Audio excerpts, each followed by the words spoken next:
انبیاء علیہم الصلوۃ والسلام کس طرح سے ذکر الہی کرتے ہیں کہ نبی کی ایک نگاہ ایمان لانے والے کو شرف صحابیت سے سرفراز کر دیتی، اور صحابہ کرام کا خشوع و خضوع اور ان کا رکوع و سجود اور ان کا ذکر الہی کی کیفیت بیان کرتے ہوئے قرآن کریم نے فرمایا ثم تلین جلودہم وقلوبہم الی ذکر اللہ، کہ ان کے کھال سے لے کر نہا خانہ دل تک ہر ذرہ بدن اللہ کا ذکر کرنے لگ گیا، ہر باڈی سیل ذاکر ہو جاتا ہے۔ اب اگر نبی کی ایک نگاہ سے بندے مومن کے وجود کا ہر ذرہ ذاکر ہو جاتا ہے تو خود نبی کس درجے کا ذکر کرتا ہوگا۔ انبیاء علیہ الصلوۃ والسلام جو لباس استعمال کرتے ہیں وہ لباس ذاکر ہو جاتا ہے، جو جوتا استعمال فرماتے ہیں اس کے سارے اجزاء ذاکر ہو جاتے ہیں، جس زمین پر قدم رکھتے ہیں وہ زمین ذاکر ہو جاتی ہے، جس چیز کو چھو لیتے ہیں وہ ذاکر ہو جاتا ہے، جس جانور پر سواری کر لیتے ہیں اس کے بدن کا ہر جز ذاکر ہو جاتا ہے۔ گویا انبیاء علیہ الصلوۃ والسلام نہ صرف یہ کہ ہر لمحہ ہر آن ان کا وجود کا ہر ذرہ ذاکر ہوتا ہے، بلکہ وہ ذاکر گر ہوتے ہیں کہ جسے دیکھ لیں، جسے چھو لیں، جہاں قدم رکھ دیں۔ کسی کو اگر آج بھی اللہ دل کی نگاہ دے دے تو جہاں جہاں نبی کریم صلی اللہ علیہ وسلم مکہ مکرمہ کی گلیوں میں نکلے، یا جہاں جہاں آپ نے سفر فرمایا، یا جہاں جہاں صحراؤں میں قدم مبارک رکھا، آج بھی جہاں حضور نے قدم رکھا وہ زمین قطع زمین میں اس طرح نظر آتی ہے جیسے آسمان پر چاند دکھائی دیتا۔ بلکہ جن راستوں سے حضور گزرے صلی اللہ علیہ وسلم وہ فضائے حد نگاہ تک منور نظر آتی۔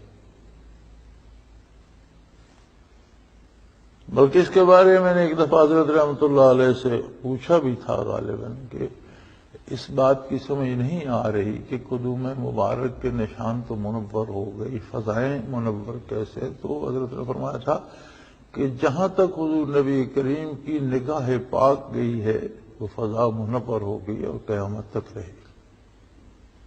انبیاء کے ذکر کا یہ عالم ہوتا ہے، اس کے باوجود ذکر الہی کی کثرت کی کوئی حد نہیں ہے کہ پھر نبی کو ہی فرمایا جا رہا ہے کہ وَاذْكُرْ رَبَّكَ كَثِيرًا، اور بھی کثرت سے اللہ کا ذکر کر۔ یعنی آپ اندازہ کریں کہ انبیاء علیہ الصلوۃ والسلام کا ذکر کس طرح سے کثرت سے ہوتا ہے۔ وہ ذاکر گر ہوتے ہیں، جہاں قدم رکھتے ہیں ذرات ذاکر ہو جاتے ہیں، جہاں آرام فرماتے ہیں قبور میں تو وہ قبور ذاکر ہو جاتی ہیں، وہ ذرات ذاکر ہو جاتے ہیں، جہاں رہتے ہیں وہ مکان ذاکر ہو جاتے ہیں، جہاں سجدہ کرتے ہیں وہ جگہ ذاکر ہو جاتی ہے، جہاں سے گزر جاتے ہیں شجر و حجر ذاکر ہو جاتے ہیں۔ یہ پتھروں کا یا درختوں تک کا کمال تو نہیں تھا کہ حضور جدھر تشریف لے جاتے تو درخت بھی سلام کہتے، پتھر بھی درود پڑھتے۔ یہ کمال تو محمد رسول اللہ صلی اللہ علیہ وسلم کا تھا نا کہ جہاں تشریف لے گئے وہاں کے پتھروں کو بھی درود پڑھنا نصیب ہو گیا، درختوں کو بھی صلاۃ و سلام پڑھنا نصیب ہو گیا۔ تو یعنی انبیاء کا وجود پاک جو ہوتا ہے وہ ذاکر گر ہوتا ہے۔ اس کے بعد پھر حکم ہو رہا ہے، نبی کو حکم ہو رہا ہے وَاذْكُرْ رَبَّكَ كَثِيرًا، اور کثرت سے اللہ کا ذکر کر۔ اس کا مطلب ہے کہ کتنا بھی کوئی ذکر کرے، ساری عمر صرف کر دے، پھر بھی وہ کثرت ذکر ابھی باقی ہے، کیونکہ ذکر کی شان مذکور کی شان کے مطابق ہے۔ اللہ کی کوئی حد نہیں، اس کی عظمت کی، اس کی شان کی، اس کی ذات کی کوئی حد نہیں، اس کے ذکر کی بھی کوئی حد نہیں ہے۔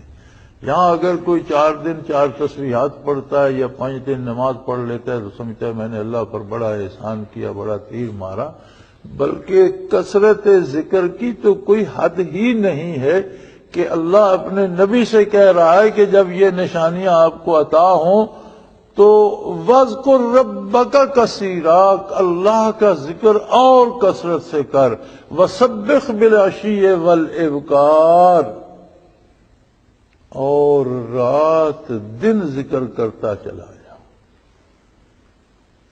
عشیہ والابکار، صبح شام، اس کا مطلب ہوتا ہے جیسے ایک انگریزی کا محاورہ ہے راؤنڈ دی کلاک، یعنی ہر لمحہ۔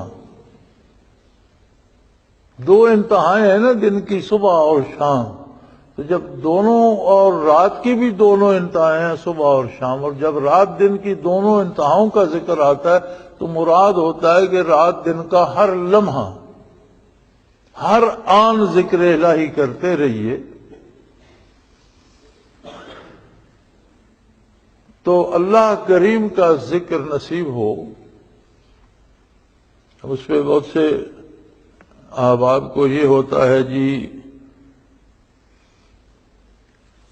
کہ جی ہم عبادت کرتے ہیں، یہ ذکر ہے، تسبیح پڑھتے ہیں، یہ ذکر ہے۔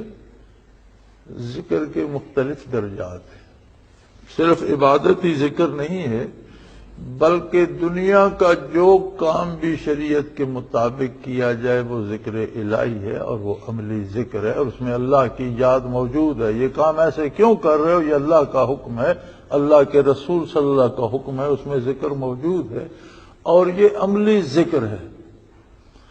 کوئی بات جو سچی کی جائے، کھری کی جائے، اور اس اعتبار سے کی جائے کہ چونکہ اللہ کا اور اللہ کے نبی کا حکم ہے سچ بولو، لہذا میں سچی بات کر رہا ہوں، وہ ذکر الہی ہے کہ اس کے ساتھ اللہ کی یاد موجود ہے، اللہ کے نبی کی یاد موجود ہے۔ پھر کوئی تلاوت کرے، ذکر الہی ہے، تسبیحات پڑھے، ذکر الہی ہے، کوئی اس میں ربانی سارا دن پڑھتا رہے، یہ ذکر الہی ہے، لیکن یہ ذکر لسانی ہے۔ ایک ذکر وہ ہے جو حال ہے کہ آپ جو کام بھی کرتے ہیں، جس حال میں بھی اللہ کو یاد کرتے ہیں، وہ عملی ذکر ہے۔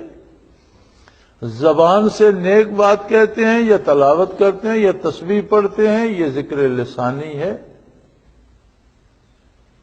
لیکن نہ حال ہمیشہ رہتا ہے اور نہ زبان ہر وقت چلتی ہے، عمل بھی ہر وقت نہیں ہوتا، عمل منقطع ہو جاتا۔ آپ سارا دن کام کرتے ہیں، رات کو تو سو جائیں گے، عمل منقطع ہو جائے گا۔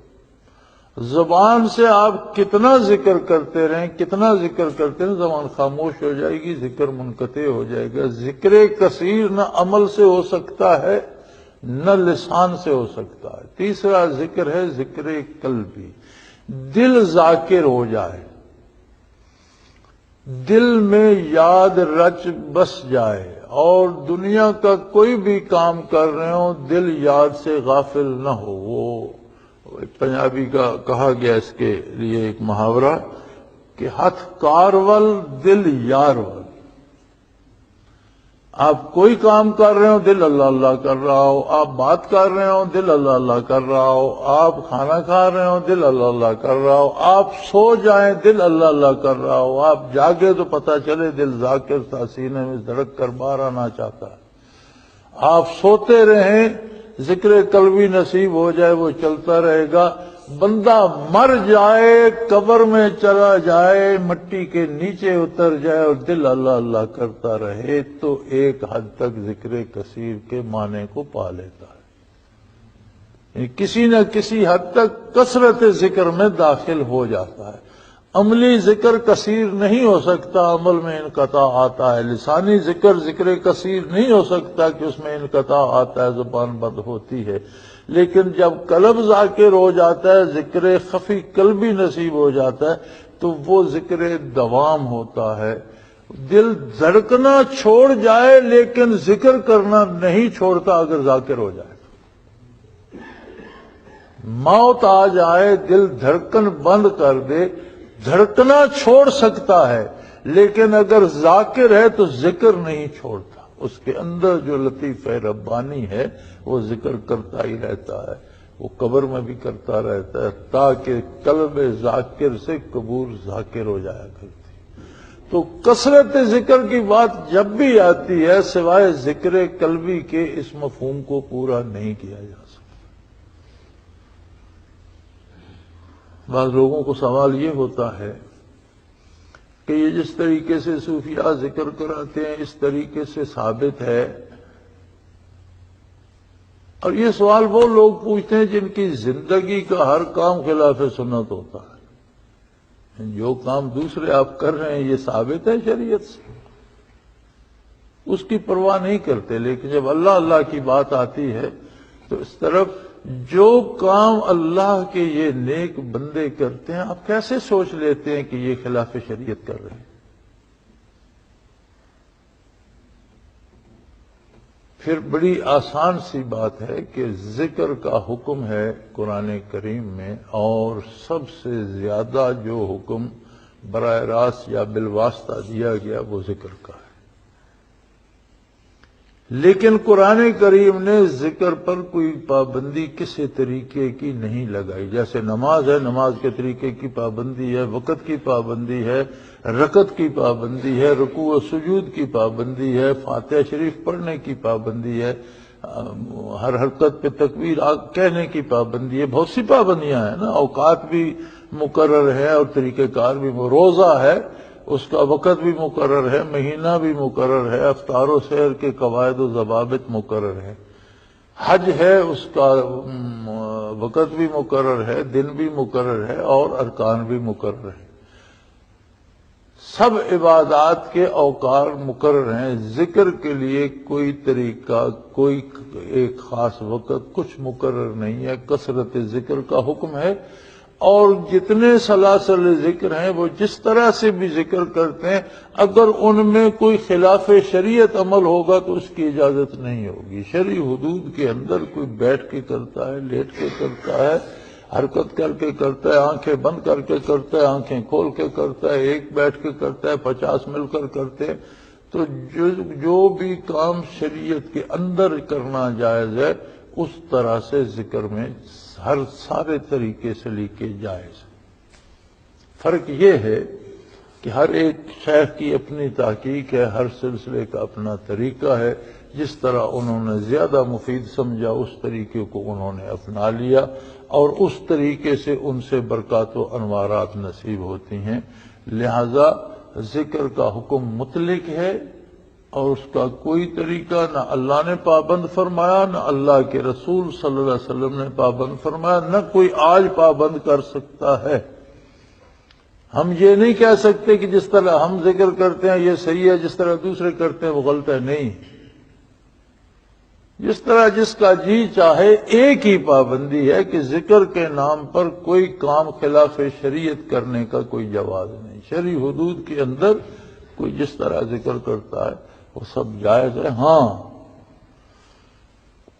اگر کسی کو اس کی لذت نصیب ہو جائے تو سب سوالوں کے جواب مل جاتے ہیں، چونکہ جو کچھ اس سے نصیب ہوتا ہے وہ کیفیات ہیں، اور کیفیات محسوس تو کی جا سکتی ہیں، لکھنے پڑھنے میں نہیں آتی۔